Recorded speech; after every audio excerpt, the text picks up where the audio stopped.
नमस्कार, बहुत स्वागत आपका चौकस भारत में। मैं आपका दोस्त ब्रजेंद्र। शिक्षक बहाली प्रक्रिया को लेकर काफ़ी जो स्थिति बनी हुई है, काफ़ी उहापोह की स्थिति है और जो अभ्यर्थी हैं उनके माथे पर जो चिंतन की लकीर है वो स्पष्ट देखी जा सकती है। दरअसल हम आज भारतीय जनता पार्टी कार्यालय में हैं और कार्यालय में ही जो अभ्यर्थी हैं वो यहाँ पहुँचे हैं। दरअसल ये अभ्यर्थी जो है हर जगह जा रहे हैं, पार्टी में जो सरकार में हैं यानी सत्ता पक्ष और विपक्ष दोनों की दहलीज पर अपना माथा टेक रहे हैं। इनकी परेशानी जो है वो बदस्तूर जारी है। खेल के बीच में भी नियम में तब्दीली हो रही है, यही इनका मानना है। चलिए हमारे साथ आशीष जी हैं, इन्हीं से बात करते हैं कि क्या कुछ परेशानी जो है जिससे आप जूझ रहे हैं और जिसकी वजह से आप हर जगह पहुंच रहे हैं, क्या बात है? बिल्कुल, देखिए, ये वर्तमान सरकार जो है लगातार शिक्षक अभ्यर्थियों को प्रताड़ित करने का काम कर रही है। और ये अभ्यर्थी समझिए गांव में रहते हैं, गांव से आता है फिर पटना आता है, तब किसी मंत्री विधायक से मिलते हैं।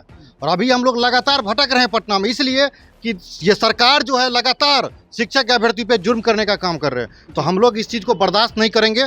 सरकार इससे पहले जो नियमावली बनाई, जब कैबिनेट से पास हुआ, तो क्या उस समय नहीं दिखाई दे रहा था इसमें डोमिसाइल नीति रहनी चाहिए या नहीं रहनी चाहिए? जब नियमावली बन जाती है उसमें ये लिखा रहता है कि ये विधि विभाग से अनुमोदन प्राप्त है। तो क्या विधि विभाग उस समय सो रही थी? उस समय शिक्षा मंत्री जी, मुख्यमंत्री जी को समझ में नहीं आया कि एक कोर्ट में मामला फंस सकता है? ये इनको बहाली नहीं करना है, अभ्यर्थियों को गुमराह करने का काम कर रहे हैं, तो ये नहीं चलेगा। और हमारा मांग है मुख्यमंत्री जी से, ये बिहार के युवाओं को ठगना बंद करिए और ये आप प्रधानमंत्री बनने के चक्कर में जो बिहार के युवाओं को बर्बाद करने का जो कसम खाए हैं, इसको आप खत्म कीजिए। और लगातार हम लोग का मांग है ये डोमिसाइल नीति को लागू किया जाए पुनः। ये मीटिंग करिए, बैठक करिए। और तेजस्वी जी क्या कर रहे हैं?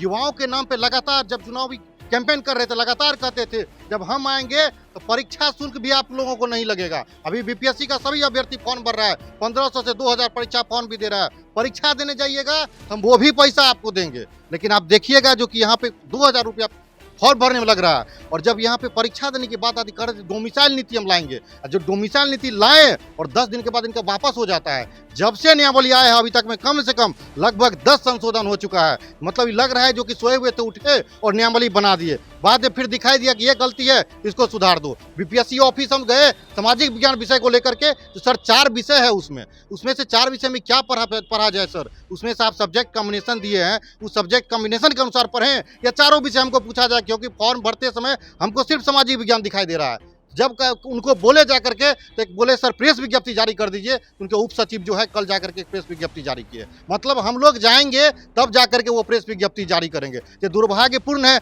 जो अतुल प्रसाद जी चेयरमैन बने हैं, 1-1 घंटा प्रेस कॉन्फ्रेंस करते हैं मीडिया को बुला करके, मतलब तब भी स्पष्ट नहीं हो पाता, इस तरह से वो एक्सप्लेन करते हैं। तो अभ्यर्थियों को कहीं ना कहीं देखिए गुमराह किया जा रहा है। और हम लोग लगातार अभी नेता प्रतिपक्ष से भी मिलने गए थे, तो वो संयोग बस वो नहीं थे।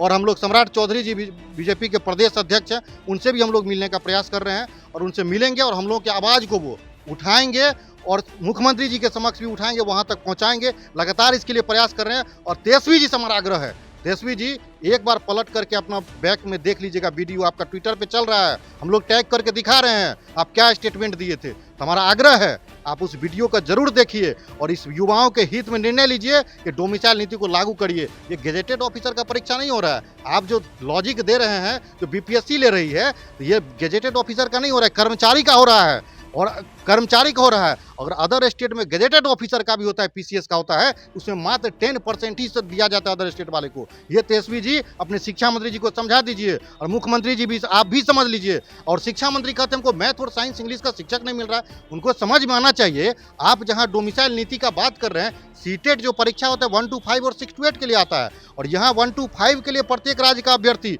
पूरे देश का, तो पहले तो कहते थे चाइना, पाकिस्तान और बांग्लादेश से अभ्यर्थी नहीं आएंगे, हमारे बिहार के अभ्यर्थी आएंगे। अब कहाँ से आ रहा है? शिक्षा मंत्री तो ये कह रहे हैं कि आपके अंदर वो प्रतिभा ही नहीं है। कैसे प्रतिभा नहीं है?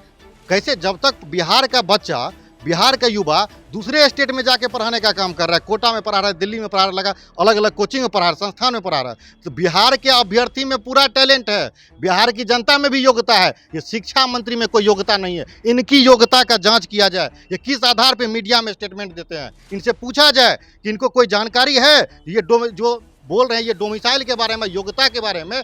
प्राइमरी में कोई भी सब्जेक्ट नहीं होता है, आप लोग पूछिएगा जाइएगा आप किस सब्जेक्ट का बात कर रहे हैं। प्राइमरी में तो कोई सब्जेक्ट ही नहीं है। और रही बात हाई स्कूल के लिए, +2 के लिए, उसमें तो डोमिसाइल लागू हुआ था, उसी समय परीक्षा हुआ था, उसमें तो डोमिसाइल था ही। अब किसका बात कर रहे हैं? परीक्षा लीजिएगा 10 साल में, परीक्षा लीजिएगा 5 साल में, खोजिएगा विद्यार्थी, कहाँ से मिलेगा आपको? ये सबको ठगने का काम किया जा रहा है। इनको नौकरी नहीं देना है, जानबूझ के कुछ न कुछ छोड़ दिए हैं और बहाली फंसाने के लिए ऐसा किए हैं। जो कोर्ट में जाएगा फिर बहाली फंसेगा। ये जो परीक्षा का तिथि जो घोषित किया हुआ, परीक्षा उस डेट में नहीं होगी। अब जान लीजिए ये परीक्षा उस डेट में एकदम निश्चित है, नहीं होगा और नियमावली फंसेगी। जिस तरह से सरकार बार बार नियम बदल रही है, ये मतलब समझ लीजिए जिस तरह से आपको घर में सामान की जरूरत होती है, कोई सामान घट गया तो जाकर के किराना स्टोर से सामान ले आते हैं, उसी तरह से जो शिक्षा विभाग है उसी तरह से चल रहा है, किराना स्टोर की तरह। हम जाके बोले सर ये कमी है, आप एक लेटर निकाल दीजिए, तो क्या किए, कल जाकर के एक लेटर निकाल दिए, सामाजिक विज्ञान में जो आपका कॉम्बिनेशन है उसी विषय से पूछा जाएगा। अब हमको साइंस का अभ्यर्थी फोन करके पूछ रहे हैं मैथमेटिक्स के, आशीष जी अब मैथमेटिक्स में हम लोग को क्या पूछा जाएगा? बताइए कितना दुर्भाग्यपूर्ण। फिर मैथ के लिए हम जाएंगे वहाँ पूछने के लिए। सिलेबस में भी कहीं ना कहीं ये जो लोग हैं जो कमी कर रहे हैं, है ना, सिलेबस भी क्लियर नहीं है। अब बताइए ना, जो विषय का शिक्षक बनेगा आप उस विषय से प्रश्न करिएगा। ये कैसा शिक्षा मंत्री है और बीपीएससी के चेयरमैन किस तरह से सिलेबस बना है, ये हमको बहुत समझ से परे है। हम पढ़ाएंगे क्या हिस्ट्री पॉलिटी, हमको पूछेगा क्या साइंस, हमको साइंस पूछेगा, मैथमेटिक्स पूछेगा। ये दुर्भाग्यपूर्ण है ना। इस तरह का 2 महीना का समय दिए हैं, 3 महीना का समय दिए हैं, उसमें 13 विषय पढ़ने के लिए आप दे दिए हैं। तो 13 विषय पढ़ने के लिए क्या कौन पढ़ करके 13 विषय का दे देगा? चलिए आशीष जी आपके मित्र भी हैं। 13 विषय की जो पढ़ाई होती थी वो पहले वाले जो सिलेबस थे मैट्रिक स्तर तक वो 9-10 साल में पूरा किया जाता था। मोटी मोटी 2 वॉल्यूम में किताबें होती थी। ये 3 महीना में कैसे करेंगे, ये तो सरकार जानती है। एक बात आप बताइए, चूँकि आप परेशानी से जूझ रहे हैं, क्या लगता है वाकई में ये परीक्षा जो है वो कहीं ना कहीं टाल मटोल वाली परीक्षा होगी? चूँकि नीतीश कुमार जी ने खुद ही कहा है कि मध्यावधि चुनाव की भी संभावना है। क्या लग रहा है आप? देखिए हम लोग तो इससे परेशान हैं। हम लोग चाहते हैं कि इसमें डोमिसाइल नीति लागू हो। डोमिसाइल नीति लागू होगा तभी बिहार के बच्चे का कल्याण होगा, नहीं तो दूसरा स्टेट के बच्चे आ जाएगा। यहाँ पर तो बहुत व्यक्ति यहाँ का स्टूडेंट बेरोजगार हैं, कम 4 लाख 5 लाख आदमी जो सीटेट पकड़ के पास किए हुए हैं, और हम लोग को मौका भी नहीं मिलता है। जैसे राजस्थान हुआ, यूपी हुआ, वहाँ हम लोग को मौका नहीं मिलता है। और 5% वहाँ दिया जाता है और यूपी में 10% दिया जाता है। यहाँ जो मुख्यमंत्री है राजनीति के प्रेशर में आकर ये कहते हैं जनरल में फाइट करेंगे। जनरल में जब यहाँ फाइट करेंगे, जनरल के विद्यार्थी यहाँ जाएंगे क्या?